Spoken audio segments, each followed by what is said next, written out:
What's good, YouTube? And welcome to meta staples skyrocketing, but that's about to change in my opinion. Forbidden Droplet had a huge knee-jerk reaction to the ban list. Oh my gosh, a Rise Heart's gone, it's time, it's back, we can OTK instead of Dark Ruler no more, and having to do a whole nother turn. That's pretty fair, and I do like this card a lot. And then you also have Pot of Prosperity getting very, very expensive for what it is. Heck, OG Secret Rares really spiking up, and then the Prismatic Secret Rares too. You can just see it's Banlist time and it going absolutely nuts all the way up towards $50. Right now it's towards $47. And then you also have Triple Tactics Talent. Despite so many different versions here, it's not a lot of different prints. You have Mavens actually being 3 of these prints, then Rise of the Duelist being 2. So realistically it's been printed 3 times, but that again is about to change. Now, I'm not a financial advisor channel slash person, and I know that warning can, from the crypto community, seem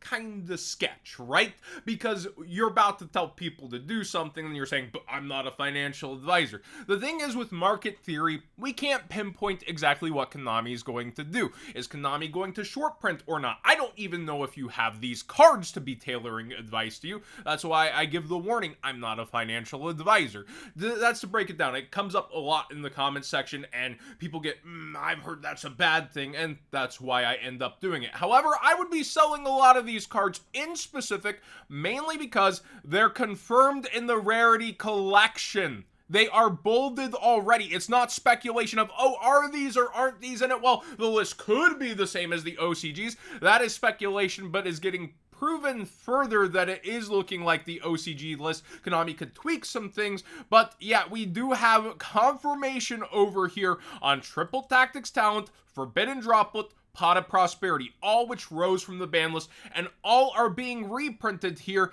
in November 1st for OTS stores, and the 3rd, that Friday, for all stores in general. So just about a month away. Now, I get if you were buying from the ban list, you didn't want to be waiting a month and a half to play Yu-Gi-Oh! And have your tech options. A lot of people are going, oh, these are staples, they'll be good for a while. Oh, Konami, oh, I heard, yeah, they'll be short printing in here.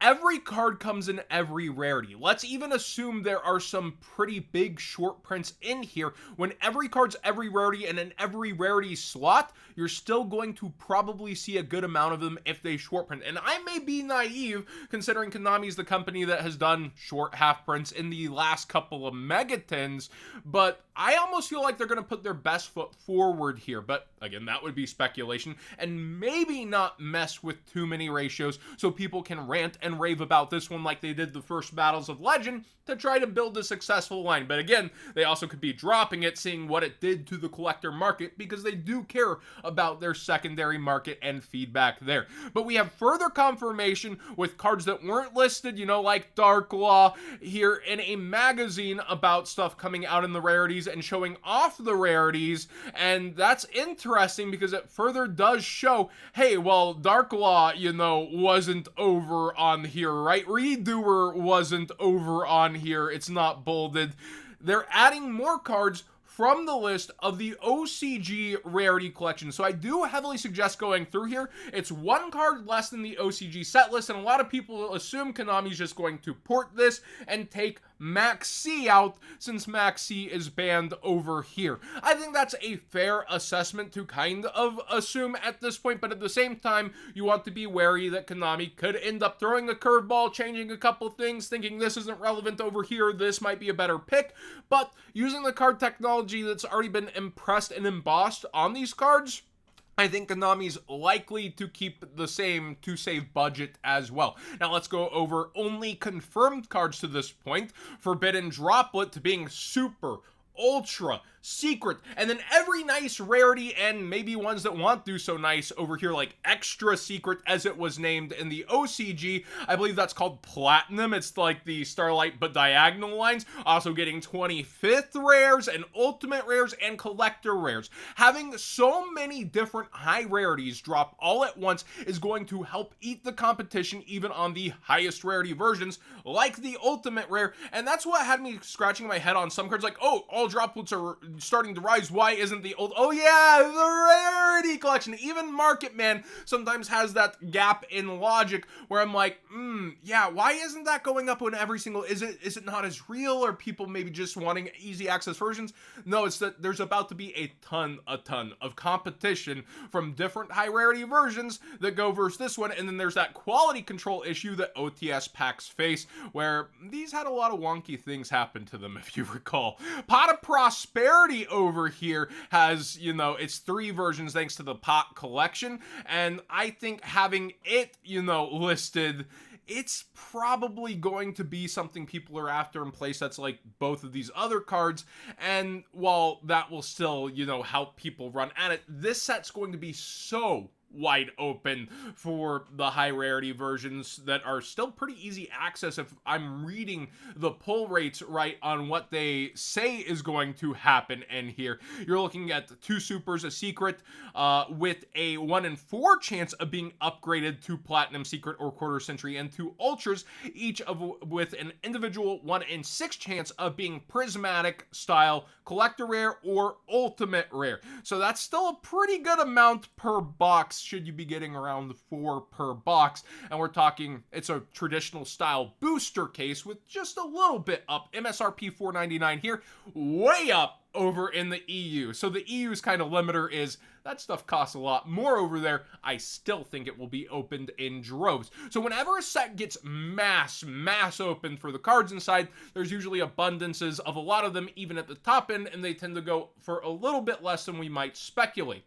Now, there's some cards people have waited for a long time, like Ash Blossom, if we're to believe the OCG list, an ultimate rare that people have been fiending for, and that'll be interesting to see what the different high-end versions of it end up going for among the competition. But it shouldn't take a maximum number of cases to get to everything in a set list like this, especially with so many of the high-rarity cards being given out, should we be seeing no short prints. Again, I think that's a little bit hopeful of me, mayhaps, but I do hope Konami puts their best foot forward, and I actually kind of have that feeling, but that's still speculation at this point. Now, how has the market reacted on other high-end cards, such as, the Starlights, that kind of thing? Well, they've been dropping, but some of them have been recovering. I know the collector market is healing just a little bit. Now, Valor's not even here with its competition yet, though, so we can't truly assess, but it was doing nothing but going down, and here lately,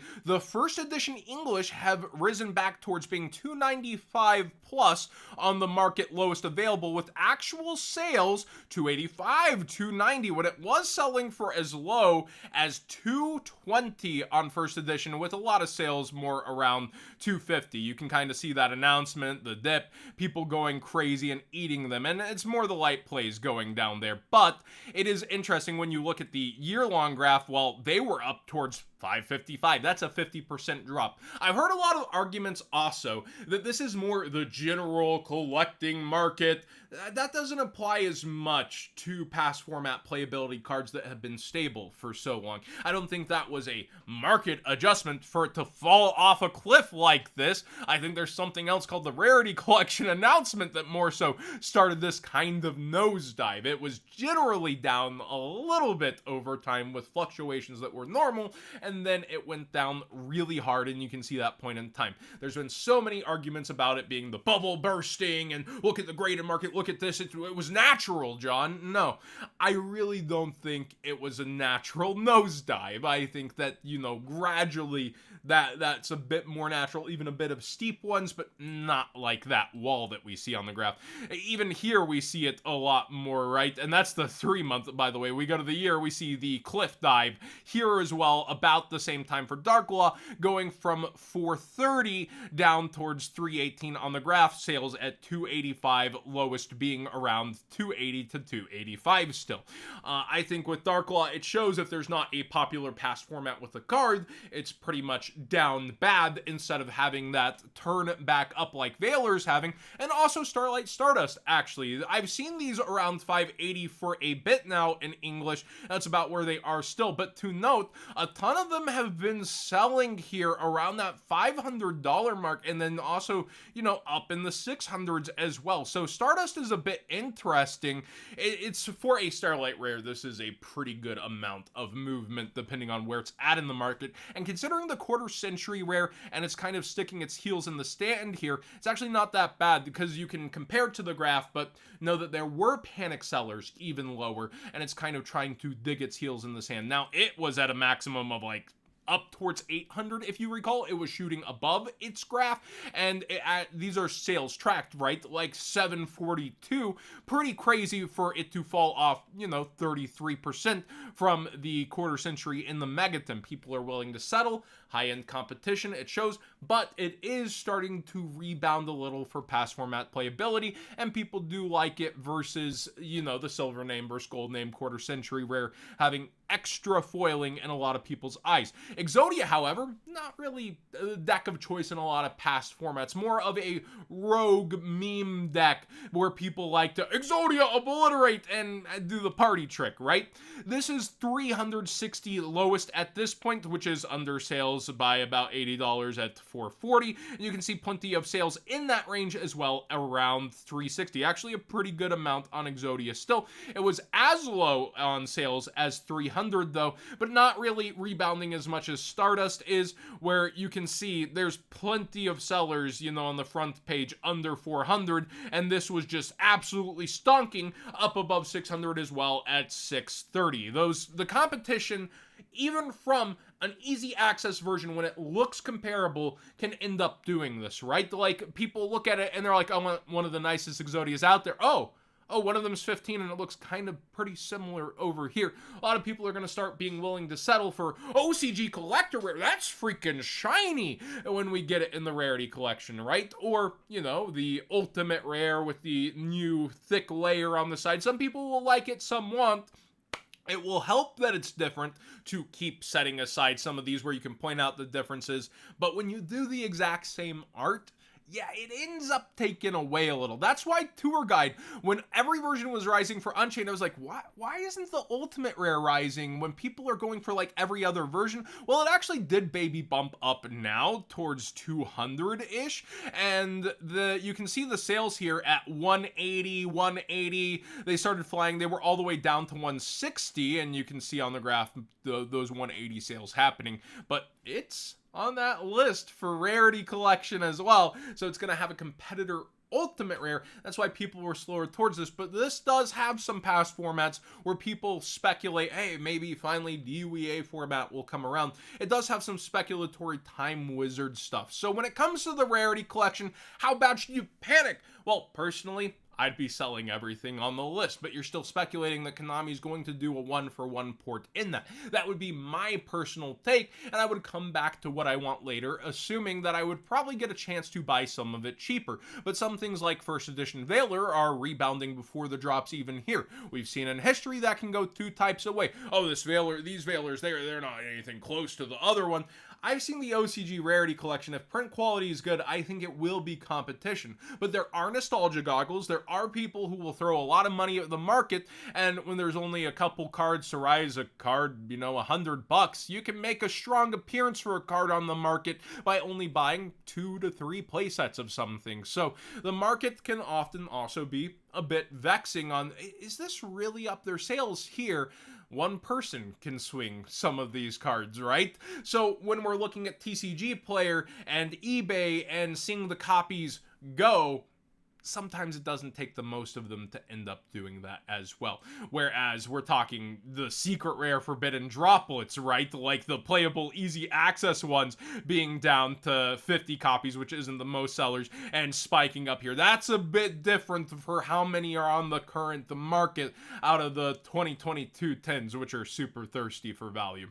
When it comes down to breaking any version of cards that would be in here, I personally would not be speculating short prints because of how mass opened I think this will be. That is my approach though. Let me know yours in the comment section down below, because everything I'm saying is speculation, which is why it's not financial advice, because I don't know what direction this is going to go, and anybody that tells you they think they know, they're doing a lot of estimated guessing themselves. Let's go ahead into some market watch cards now, and let me know how you felt about that in-depth breakdown more so. I love conversations on market theory and where things will go, and we can see a couple different directions already happening, like that Stardust stabilizing after the 10 versions for now. It'll be interesting to watch Stardust for a bit. Clockwork Knight is spiking. A lot of people saying Earth Machine, and then people in my Discord that play Earth Machine saying, I don't know about that one. But a lot of speculation here. One printing out of Battles of Legend Crystal Revenge. It is big up once again towards $11, $12. I feel like we've seen this spike happen a few times with this card when we go through the year graph. So another one on the graph, but we'll see if it stays up over time. I noticed Dune boxes are rising back up. They were all the way down to their lowest at 42. You can see them selling a lot here.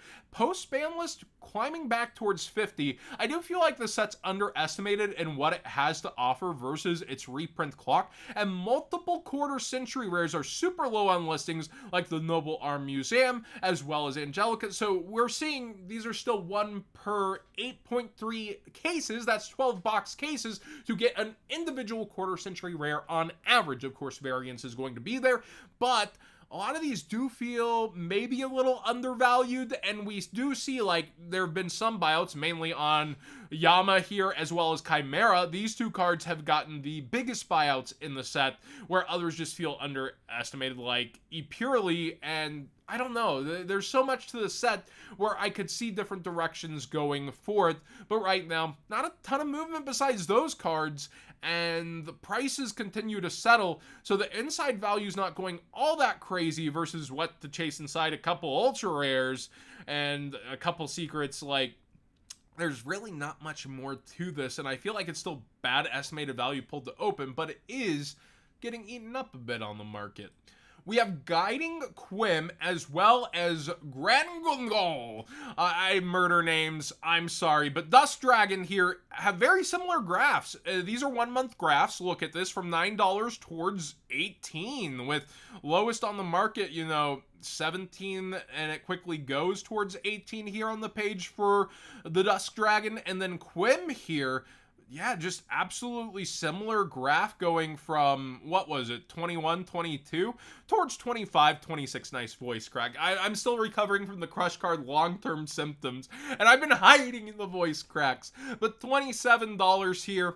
Pretty interesting to see similar jumps on both graph-wise. And I was looking at Branded Fusion. Again, the collector market not absolutely eating things. It's down towards 52, so one of its cheaper prices, 52, 53. But as we've discussed, quality control with high end, people are kind of scared to buy online and would rather look at it in person and then try to haggle a little. Oh, would you do 50 even, maybe 45, fees? People definitely vendor bro everybody at this point. It happens, but realistically, the seller would rather not deal with the mail, not deal with customer service, and if it matches between fees versus shipping, sometimes there's a deal for both to be made, realistically. So I think a lot of people would happily go, oh, 50? Yeah, sure, in person, assuming you're not at a Konami-sanctioned event. They're always watching. But yeah, I noticed this was down over time, interestingly, with the OTS pack, while the one going up is Triple Tactic Thrust here, which is kind of natural because the secret's pushing 90. If you click on it, you see that market price. It is pretty accurate, 0% feedback, 85, but forward towards 90 here on the front page. And the ulti is up pretty stably towards 120. Will Konami continue to eat up high-end stuff, or will they start to get smarter and work harder on their decisions?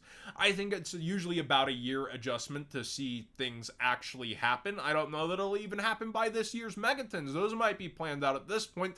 I personally feel, speculation again, that it will be the Rivals cards and it will continue the 25th anniversary promotion through at least the Megatons. But speculation aside, there's a lot to talk about when it comes to market theory and what can happen to nice version of cards and where they fit into collections.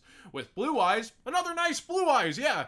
Well, Stardust eventually fit that bill as one of probably the top 20 most iconic monsters in Yu-Gi-Oh! Despite not being a DM-era monster. I want to say that I think the collector market will recover and Konami will figure out how to rein it in, but it does depend on how they handle sets and being lazy with their reprint choices. Like, I think it's pretty unforgivable. They didn't just do the IP Mask Reina alter art, do different arts for cards like Zeus as well. Maybe just launch an alter art for the TCG like you do for certain projects before, the OCG gets it. We used to get more of those, didn't we? So it feels like Konami's head's not completely on tight. Great choices, and they have a lot to think about with how they've treated the market and how sales are going to go, and they have to feel it in their wallet before you see actual change, and they are feeling it to a degree in their wallet, but then they release a set like this where it's probably just them printing money, and even if it does, hurt a lot of things, they're like, that was really good. I think we'll maybe see something like this again, depending. Thanks for watching today's Market Watch. Please subscribe if you haven't already. Let me know how you enjoyed the pace of this. A lot of people have been asking for more slowed down, kind of nice conversations, and I really had fun filming it too. So I hope you enjoyed my insight, as basic as it may be to you, depending on your level of intricacies with the market. But hopefully it even gives you something to consider if you're some of the more experienced vendors.